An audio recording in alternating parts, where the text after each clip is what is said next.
Hello बच्चे आज हम लोग आपका ट्रिग्नोमेट्री का जो नेक्स्ट एक्सरसाइज 9.1 के नेक्स्ट सम करेंगे। 9.1 का हम करेंगे आज 7, 8 और 9 सम को सॉल्व करेंगे। तो हमें पूरी होप है कि आपने जो 6 क्वेश्चन तक है कर लिए होंगे और अब जल्दी से हम अपने 7th, 8th और 9th को देखते हैं कि उसमें क्या कह रहा है, क्या दिया है हमको। करें, चलिए बुक्स उठाइए अपनी अपनी और स्टार्ट करते हैं। 7th क्वेश्चन है, भूमि के एक बिंदु में से एक 20 मीटर ऊंचे भवन के शिखर पर लगी एक संचार मीनार के तल और शिखर के उन्नयन कोण क्रमशः 45 और 60 डिग्री हैं। मीनार की ऊंचाई ज्ञात करें। क्या गिवन है?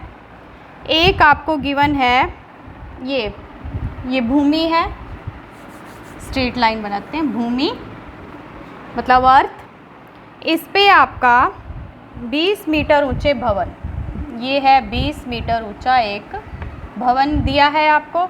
ये ए बी हम भूमि रख लेते हैं और ये सी बी सी हमारा भवन हो गया। उसके बाद शिखर पर लगी एक संचार मीनार के तल, यहाँ पे कोई संचार मीनार है, यहाँ से यहाँ, इसका नाम डी रख लेते हैं, ठीक है। अर्थ की लाइन, भवन की लाइन और भवन के ऊपर कोई मीनार। शिखर के उन्नयन कोण 45 और 60 डिग्री हैं। आपके कोण क्या है? 45 डिग्री और 60 डिग्री। ये कोण होगा आपका 45 डिग्री और ये होगा बड़े वाला कोण हो जाएगा 60 डिग्री। जितना ऊंचा उतना बड़ा कोण, ये 60 डिग्री और टावर तक, भवन तक 45 डिग्री बन गया। उसके दोनों से अर्थ पे उन्नयन कोण बन रहे हैं। अब 7th क्वेश्चन था ये, इसको सॉल्व करते हैं। पहले कौन सी ट्रायंगल? ए बी सी और फिर हम करेंगे ए बी डी। यहाँ पे इसको हम x मान लेते हैं।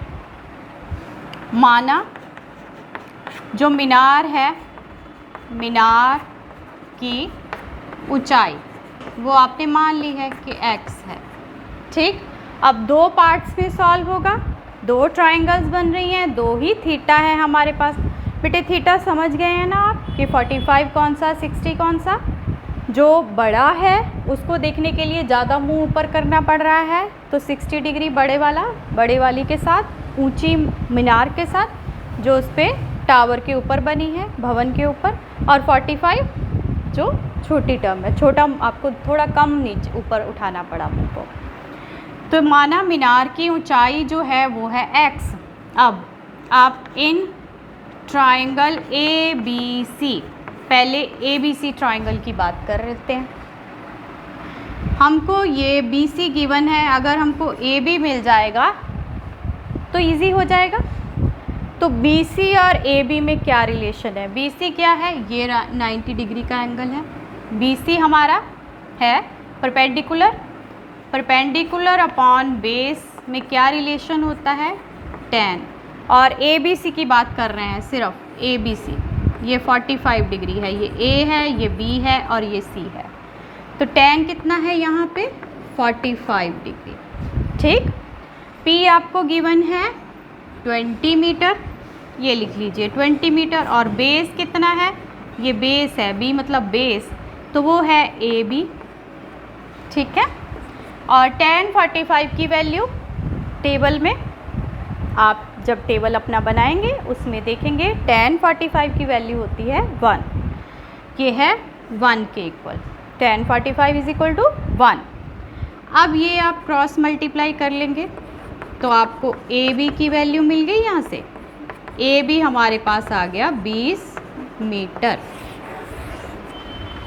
ए बी मिल गया आपको।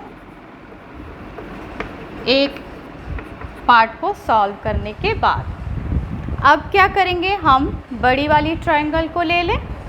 ट्रायंगल ए बी डी के बारे में बात करें, उसमें भी हम क्या करेंगे? B D over A B, ठीक है।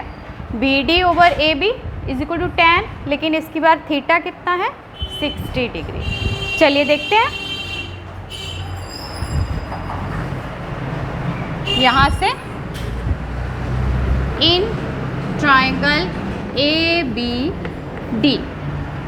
अब बेटे आप समझ पा रहे होंगे ना कि हम कैसे करते हैं, तो इसलिए बस ज़्यादा सोचने की बात नहीं है, बस आपको ट्राइंगल्स ही तो देखनी है, राइट एंगल ट्राइंगल उठानी है।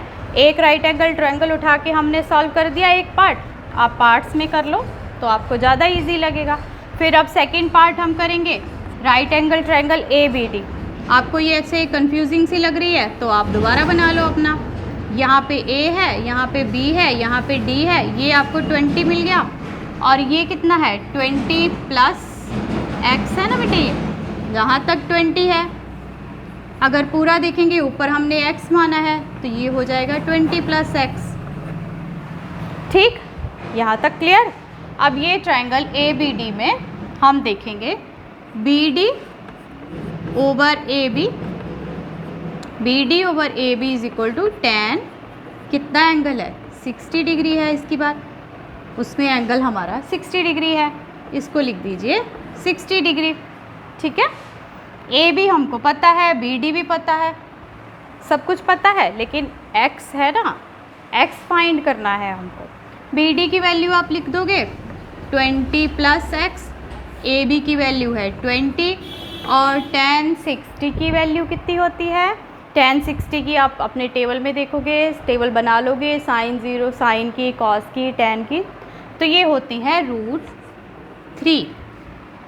ठीक है, √3 होती है। यहाँ से अगर आप सॉल्व करोगे इसको आप, तो ये हो जाएगा 20 plus x is equal to 20 times √3 आ जाएगा, ये 20 इधर जाके मल्टीप्लाई हो जाएगा, और x की वैल्यू फाइंड करेंगे तो 20 √3 माइनस 20। इसको आप कैसे कर सकते हो, 20 कॉमन ले सकते हो, बिल्कुल ले सकते हो ना, दोनों में 20 है, ये तो आप सबको आता है। तो x की वैल्यू कितनी आ जाएगी 20, ब्रैकेट में आ जाएगा √3 माइनस 1। तो ये आपको यही पूछा था आपकी मीनार की,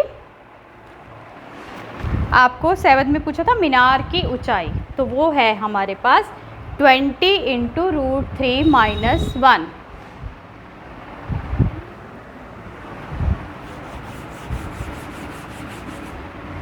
मीनार की ऊंचाई आपकी आ गई 20 √3 माइनस 1। यहाँ तक छोड़ देना है अगर √3 की वैल्यू नहीं गिवन, अगर गिवन है √3 आपको 1.73, तो इसको आगे सॉल्व कर दो। अगर आपको गिवन है √3 1.73, तो आप इसको आगे सॉल्व कर सकते हो।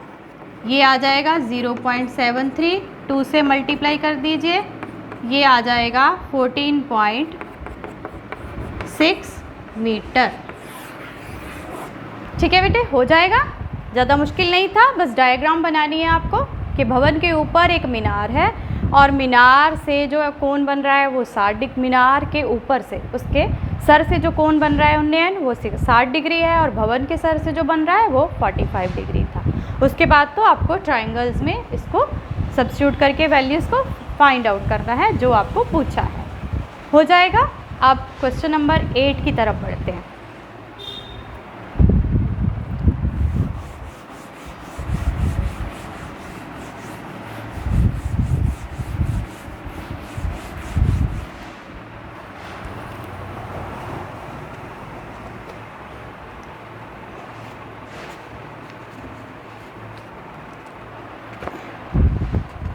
क्वेश्चन नंबर 8 में देखिए क्या कह रहा है, एक पेडस्टल के शिखर पर एक 1.6 मीटर ऊंची एक मूर्त है। जैसे हम देखते हैं कोई भी स्टैचू होता है, स्टैचू से नीचे एक पेडस्टल बनाया होता है ना, थोड़ा सा एक मतलब कुछ नीचे गोल सा, सीधा ज़मीन पे स्टैचू नहीं होते हैं, एक उसका पेडस्टल होता है, प्लेटफॉर्म सा होता है, उसके ऊपर वो स्टैचू बनाते हैं। तो उसी के बारे में बात कर रहा है। एक पेडस्टल है, उसके ऊपर एक मूर्ति है जो कि 1.6 मीटर है। ऊंचाई किसकी दी है, मूर्ति की, पेडस्टल की नहीं दी है। भूमि के एक बिंदु से मूर्ति के शिखर का उन्नयन कोण 60 डिग्री है, और उसी बिंदु से पेडेस्टल का जो शिखर का उन्नयन कोण है वो है 45 डिग्री। आपको पेडेस्टल की ऊंचाई ज्ञात करनी है। ये क्वेश्चन बिल्कुल ही 7th जैसा ही तो है, इसमें वैसे ही सेम है। देखिए क्या कह रहा है, ये कोई पेडेस्टल था, ये हमारी अर्थ से पेडेस्टल जो बना रहा है एंगल वो है 45 डिग्री। ठीक है, अब इसके ऊपर एक मूर्त है, मूर्त का दे रखा है 1.6 मीटर की एक मूर्ति है पेडेस्टल के ऊपर। वो जो एंगल बना रही है अर्थ के साथ उन्नयन कोण वो है 60 डिग्री का। सेम आपका वही क्वेश्चन बन गया, A B C D यहाँ पे 90 डिग्री। इस बार उसने उसने जो मूर्ति है उसकी ऊंचाई दी है और आपको पता क्या करना है, ये पेडेस्टल की ऊंचाई पता करनी है। ठीक है, वैसे ही स्टार्ट करेंगे। आप पहले मान लीजिए, माना कि पेडेस्टल की ऊंचाई आपके पास है x मीटर। अब इन ट्राइंगल ABC बिल्कुल वैसे ही BC over AB is equal to tan 45 degree. BC अभी हमने माना x over AB is equal to 1, तो यहाँ से हमको AB कितना मिल गया, x मीटर। ये भी x मीटर मिल गया यहाँ से। ठीक है, अब इसके बाद क्या करना है, इन ट्राइंगल, इसके बाद यहाँ से ये हो गया एक पार्ट। अब इन ट्राइंगल ABD बिल्कुल वैसे ही जैसे हमने 7th में किया, BD over AB is equal to tan 60 degree, क्योंकि इस बार जो ट्राइंगल है उसमें जो थीटा है वो 60 डिग्री है। BD ओवर AB, यहाँ चलते हैं, BD हमको पता है x प्लस 1.6, ठीक है ना, यहाँ से 1.6 प्लस x, ठीक, उसका वैल्यू लिख दिया। और AB कितना है, x अभी फाइंड किया, तो ये किसके इक्वल हो गया, tan 60 डिग्री। ठीक है, और ये tan 60 डिग्री होता है √3 के इक्वल।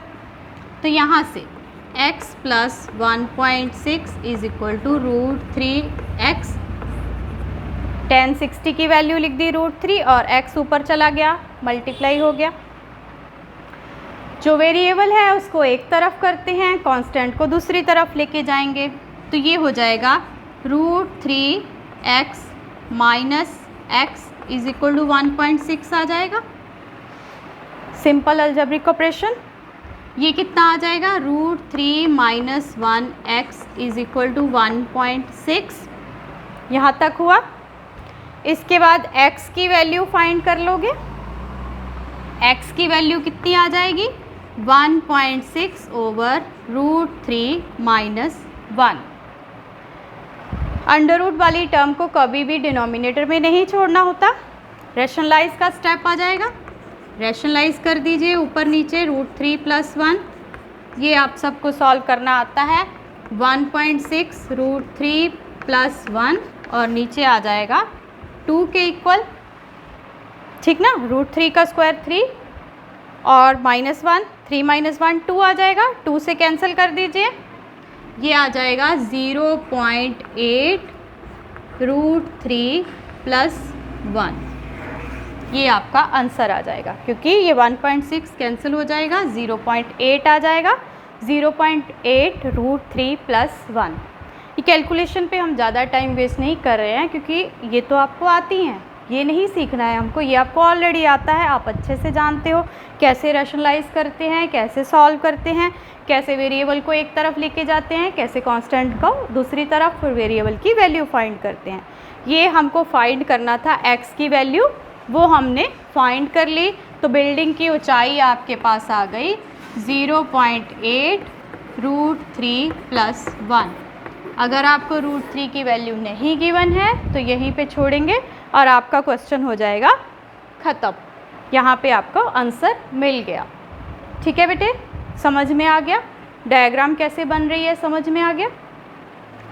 7th और 8th दोनों ही एक दूसरे की बिल्कुल एक जैसे क्वेश्चन है, एक ही जैसा फिगर है, एक ही जैसे उसमें एंगल्स हैं, बस पहले वाले में ये वैल्यू गिवन थी, ऊपर वाली फाइंड करनी थी।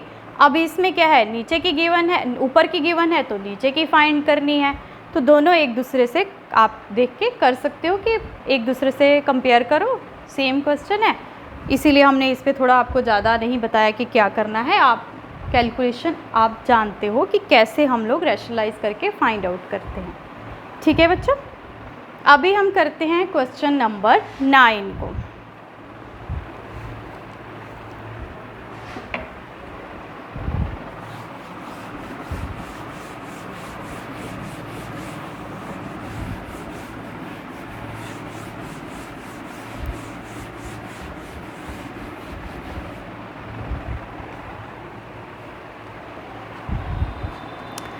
अपनी बुक में क्वेश्चन नंबर 9 देखिए।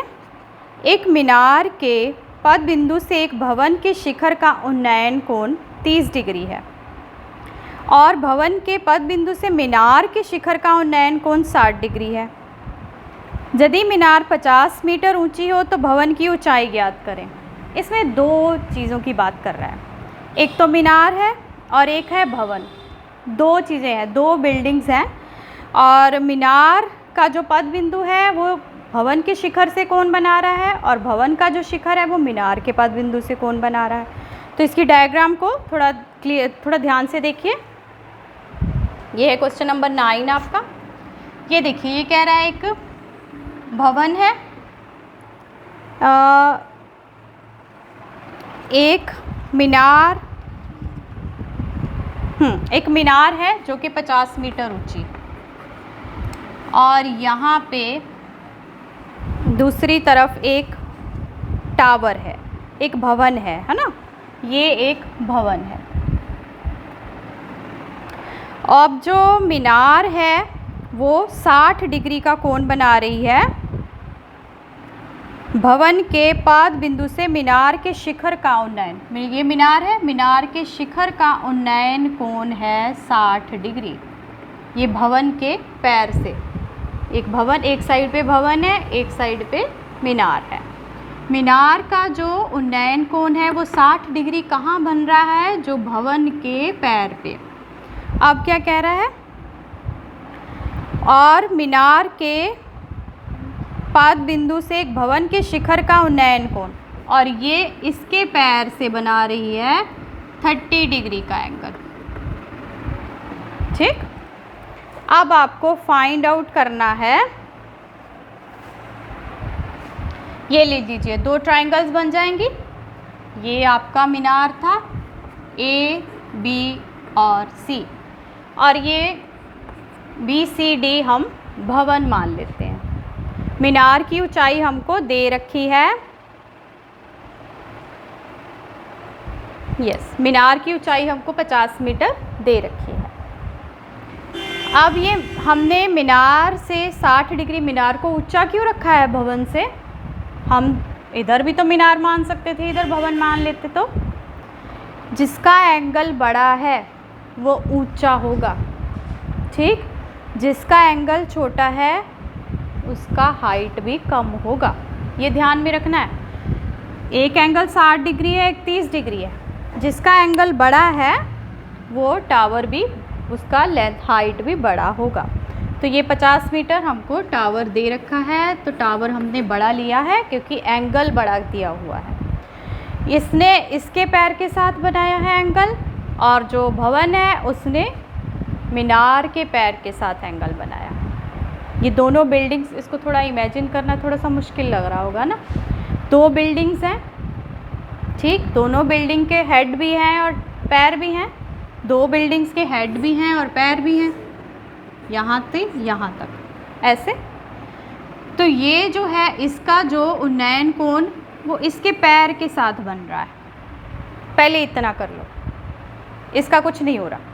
ये वाली ट्रायंगल ले लेते हैं, हम मीनार की बात कर लेते हैं। मीनार का जो 50 मीटर ऊंची मीनार है वो भवन से 60 डिग्री का कोण बना रही है। पहले इतनी बात करें, फिर इसको पहले सॉल्व करके हम BC फाइंड कर लेते हैं। फिर क्या करेंगे, ट्राइंगल BCD में BC मिल गया होगा तो हम ये फाइंड कर लेंगे CD। यही तो हमको पता करना है, यही तो चाहिए हमको कि कितना है। तो चलिए शुरू करते हैं। In triangle ABC, in triangle ABC में B पे 90 डिग्री, थीटा आपको पता है 60 डिग्री, AB आपको पता है 50 मीटर, AB BC हमको फाइंड करना है। AB ओवर BC मतलब परपेंडिकुलर अपॉन बेस क्या होता है, tan 60 डिग्री। ठीक है, ये हो गया 50 और ये हमको फाइंड करना है tan 60 होता है 1 ओवर √3, √3 होता है tan 60।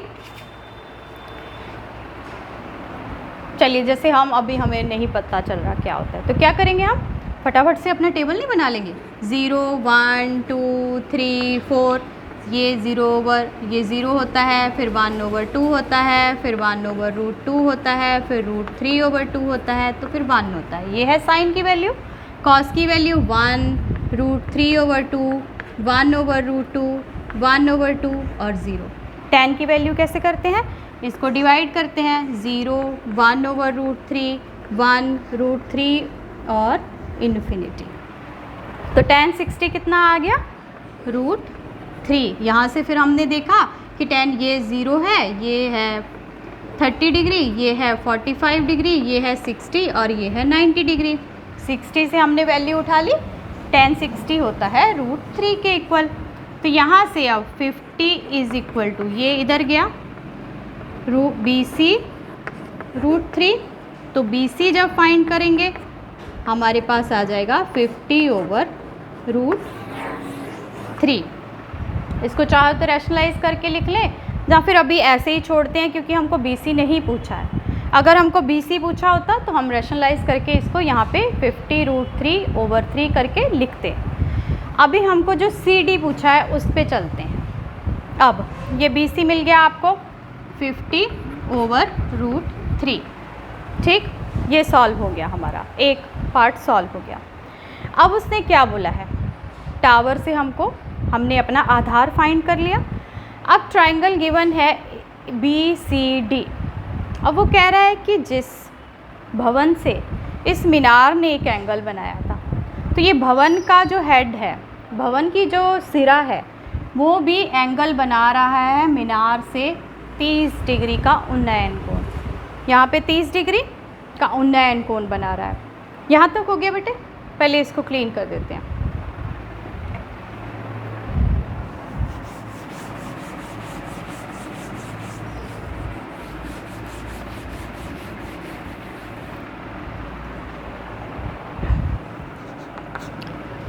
अब हमें जो CD फाइंड करना है, हमको CD पता करना है।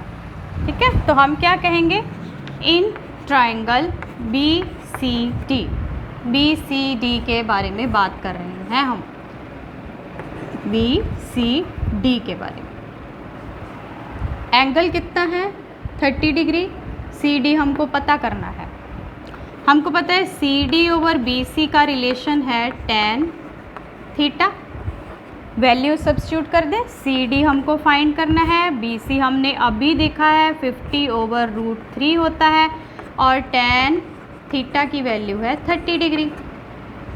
ठीक है, तो CD ओवर 50 ओवर √3 और tan 30 डिग्री हमारे पास होता है √3 के इक्वल।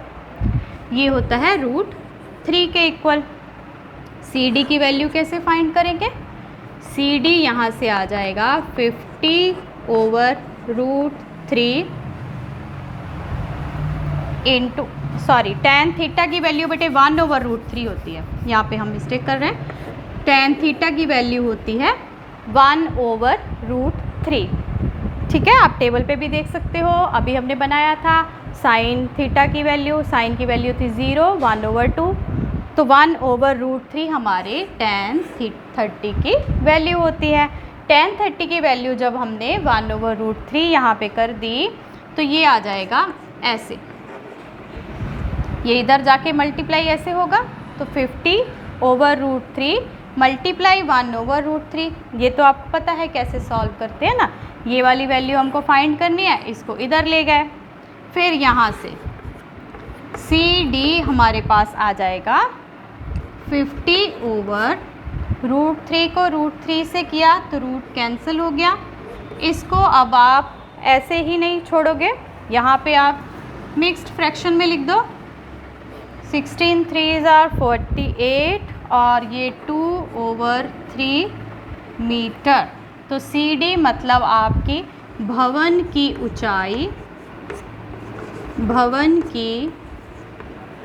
ऊंचाई आ जाएगी 16 2/3 मीटर आंसर। क्लियर हुआ? ये थोड़ा सा मुश्किल सम है ना, क्योंकि दो बिल्डिंग्स के बारे में बात कर रहा है और दोनों बिल्डिंग्स कोई एंगल बना रही हैं। तो आपको ऐसे बस एक बार फिगर बना के अलग अलग उठा लेना है ट्रायंगल्स को और उनको सॉल्व कर लेना है।